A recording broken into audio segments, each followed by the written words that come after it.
ওনার হাঁটুর উপরে একটা গাছ পড়ে যাওয়ার কারণে হাঁটুর লিগামেন্টটা ছিঁড়ে যায়। ওনার অপারেশন করলাম 3 মাস হলো। এখন মাদ্রাসায় থাকতেছে। উনি কিন্তু এখন ওনার যে স্বাভাবিক জীবনে সেখানে ফিরে গেছেন, শিক্ষকতা করতেছেন।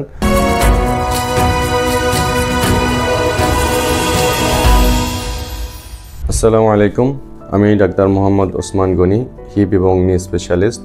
কাজ করি প্রধানত হাঁটুর লিগামেন্ট ইনজুরি, আর্থ্রোস্কোপি, হিপ এবং নি রিপ্লেসমেন্ট সার্জারি নিয়ে। আজকে আমি কথা বলবো আমাদের একজন গুরুত্বপূর্ণ এবং সম্মানিত পেশেন্ট মাওলানা মাহমুদুল হাসান সাহেব। উনি কুমিল্লা থেকে আমাদের এখানে এসেছিলেন সার্জারির জন্য। আমাদের প্রত্যেক পেশেন্টে কিন্তু ইউনিক, প্রত্যেকে আলাদা আলাদা হিস্ট্রি থাকে। আমরা জানি যে হাঁটুর যে লিগামেন্ট ছিঁড়ে যায়, ছেঁড়ার মোস্ট কমন কারণ হচ্ছে স্পোর্টস ইনজুরি বা খেলতে যে ইনজুরিটা হওয়া, এটা খুবই কমন। এমনকি মোটর বাইক অ্যাক্সিডেন্টে এটাও সেকেন্ড মোস্ট কমন আমরা বলতে পারি।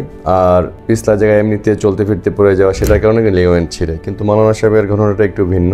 ওনার কিন্তু হাঁটুর উপরে গাছ পড়ে গিয়েছিল অ্যাক্সিডেন্টালি। ওনার হাঁটুর উপরে একটা গাছ পড়ে যাওয়ার কারণে হাঁটুর লিগামেন্টটা ছিঁড়ে যায়, তাই না? তো ওনার অপারেশন করলাম 3 মাস হলো। উনি থার্ড ফলো আপে আসলেন।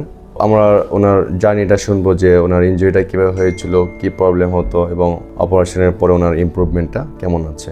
ইনজুরির পরে হাঁটতে কষ্ট হইতো, পরে এখন আপনার কাছে আসছি। আসার পরে অপারেশন হইলো, আলহামদুলিল্লাহ এখন অনেক ভালোই আছি। বাকি ওঠা নামাতে পা আগের যেভাবে করতাম ওভাবে করতে পারতেন না, মনে হতো যেন পাটা একটু সরে যাচ্ছে, তাই না? একটু কনফিডেন্স কম পেতেন। তাহলে এটাই ইম্পর্টেন্ট ছিল। কারো যদি সিঁড়িতে উঠতে এবং নামতে যে আগে যেরকম কনফিডেন্স ছিল, সেই কনফিডেন্স যদি না থাকে, কেউ যদি রিক্সায় উঠতে এবং নামতে যে আগে যেভাবে কনফিডেন্স ছিল ওভাবে যদি কনফিডেন্স না পান, তাহলেও এটাও কিন্তু একটা লিগামেন্ট ছেঁড়ার একটা অন্যতম একটা প্রধান লক্ষণ। আপনার কি তখন দৌড়ানোর সাহস ছিল? জি ছিল না, রাইট। তাহলে এটা একটা গুরুত্বপূর্ণ যে লিগামেন্ট ছিঁড়ে গেলে কিন্তু মানুষ হাঁটতে পারবে, সমতলে হাঁটতে পারবে, কিন্তু লোডের যে কোনো কাজ, স্পেশালি দৌড়ানো, হঠাৎ করে দৌড়ানো, এটা কিন্তু লিগামেন্ট ছিঁড়ে গেলে পারবেন না। আজকে হচ্ছে 3 মাসে আপনার আপডেটটা বলেন, এখন কি অবস্থা আপনার দৈনন্দিন জীবনে? থেকে অনেক ভালো আছে। হাঁটা চলায় কোনো সমস্যা হয় না, অনেকক্ষণ যদি একটু বসে থাকি ওটা একটু হয়, তখন একটু হাঁটুটা জ্যাম ফিল হয়। এটা এক্সারসাইজ, কেবল 3 মাস তো এক্সারসাইজ করতে করতে এটা আরও ঠিক হয়ে যাবে। যখন আপনি তো এখনো সাইক্লিং শুরু করেন নাই, করছেন কি? রাইট। এখন উনি যদি সাইক্লিং শুরু করেন, যে হাঁটুতে যদি একটু জ্যাম ফিল হয় বা একটু ক্লামজিনেস আসে, একটু ডিসকমফোর্ট আসে, এটা কিন্তু সাইক্লিং করলে আপনার জয়েন্ট আরও মোবিলাইজ হবে, টিস্যুগুলো আরও নর্মাল হবে, কেমন মাসলগুলো একটা ব্যালেন্সে চলে আসবে। পা এবং থাইয়ের মাসল, লেগ এবং থাইয়ের মাসল যখন একটা ব্যালেন্সে আসবে, আপনার যে হাঁটুতে যে একটা জড়তা থাকে এটা কিন্তু থাকবে না। আপনি এখন কি মাদ্রাসায় আসা যাওয়া করতেছেন? এখন মাদ্রাসায় থাকতেছেন। আপনি ওখানে কি করেন, ক্লাস নিচ্ছেন এখন? তো ছাত্রদের পড়াচ্ছেন, তাই না? রাইট। উনি কিন্তু এখন ওনার যে স্বাভাবিক জীবনে সেখানে ফিরে গেছেন, শিক্ষকতা করতেছেন। এমনি সকাল বিকাল হাঁটাচলা করেন, এলাকার মধ্যে বাজারে ঘাটে যান, আর মসজিদে তো যাওয়া আসা করে নামাজ পড়তেছেন, কোনো সমস্যা হচ্ছে না। আজকে থেকে যে কিন্তু আপনি এখন হাঁটু ভাঁজ করে নামাজ পড়তে পারবেন। আর হচ্ছে সাইকেল যখন চালানো শুরু করেন না, এখন থেকে সাইক্লিং করতে পারবেন, বাকি হাঁটাচলা করতে পারবেন, জগিং করতে পারবেন, একটু স্পিডে হাঁটতে পারবেন। কিন্তু আপনার দৌড়ানো নিষেধ, দৌড়ানোটা আমরা 6 মাস পরে অ্যালাউ করবো, ঠিক আছে? অনেকে ইন্ডিয়া চলে যায়, অনেকে বাইরে আসলে যেখানে ভালো মনে করে, অনেকে জানে না যে বাংলাদেশের ভিতরে অনেক ভালো ভালো ডাক্তার আছে এবং ভালো ভালো পড়াশোনা হয়, স্বল্প খরচের ভিতরে ওগুলা সেরে যায়। বাইরে তো অনেক টাকাই লাগে, ওইদিকে না খরচ করে মনে করে এদিকে যদি করে তাহলে ইনশাল্লাহ অনেক টাকা খরচ থেকে কমে যাবে। তাহলে আমাদের সেম এক্সপিরিয়েন্স হবে না। মানে ডক্টর যারা আমরা যারা সার্জারি করি, প্রত্যেক surgery is unique, every patient unique.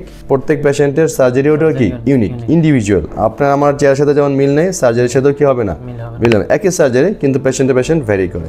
এই জন্য অপারেটিং সার্জনই জানেন যে তার হাঁটুর অবস্থা ভিতরে কি ছিল এবং তার অপারেশনের কি ডিফিকাল্টিস ছিল, কীভাবে সেগুলো সমাধান করা হলো।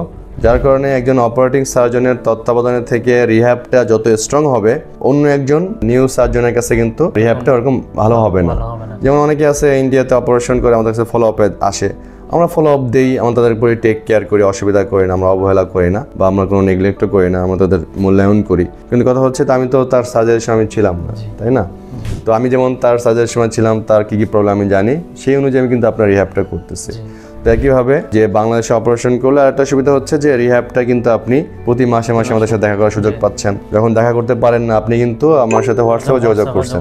মনে আছে যে মাসখানেক আগে আপনি পড়ে গেছিলেন বৃষ্টির মধ্যে, তাই না? যখন আপনি পড়ে গেলেন আপনি কিন্তু আমার সাথে হোয়াটসঅ্যাপ করলেন যে আমি পড়ে গেলাম, ওই হাঁটুতেই ব্যথা পাইছি, তো আমরা এক্সরে করলাম, কিছু ভিডিও কল দিলাম, তো দেখলাম যে না আপনি যদিও পড়ে গেছেন, হাঁটুতে চোট লাগছে, এটা কিন্তু বিপদ সীমার মধ্যে ছিল না, ঠিক আছে?